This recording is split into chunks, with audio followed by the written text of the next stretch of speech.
RAB, police, BGB ও সেনা সদস্যদের উপস্থিতিতে হাজার হাজার মানুষের অংশগ্রহণে শেরপুরে নির্বাচনী সহিংসতায় প্রাণ হারানো জামাত নেতার জানাজা অনুষ্ঠিত হয়েছে।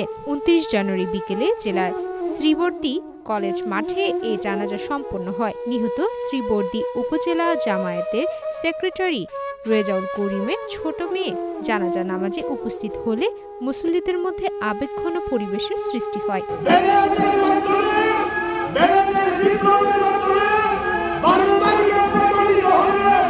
শহীদ রেজাউল করিম শাহাদাত শুধুমাত্র ব্যথা দিতে পারে না, আমরা ব্যথা দিতে দিব না।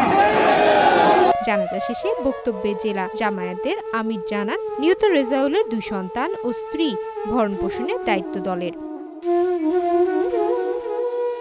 আসন্ন জাতীয় সংসদ নির্বাচন ২০২৬ শেরপুর ৩ আসনের নির্বাচনী ইশতেহারকে কেন্দ্র করে জামাত বিএনপি কর্মীদের মধ্যে তুমুল সংঘর্ষ সংঘটিত হয়। এতে করে দুপক্ষের শতাধিক কর্মী আহত হয়। এর মধ্যে গুরুতর অবস্থায় ১৪ জন কর্মীকে শেরপুর সদর হাসপাতালে ভর্তি করা হলে ৩ জনকে আশঙ্কাজনক অবস্থায় দ্রুত ময়মনসিংহ মেডিকেল কলেজ হাসপাতালে পাঠানো হয়। এর মধ্যে থেকে চিকিৎসাধীন অবস্থায় জামাত নেতা রেজাউল করিম মৃত্যুবরণ করেন। নামাজ শেষে রেজাউল করিমের গ্রামের বাড়ি শ্রীবর্দীর চাউলিয়াতে লাশ দাফন করা হয়েছে বলে নিশ্চিত করেছেন জামাতের আমির মাওলানা হাফিজুর রহমান।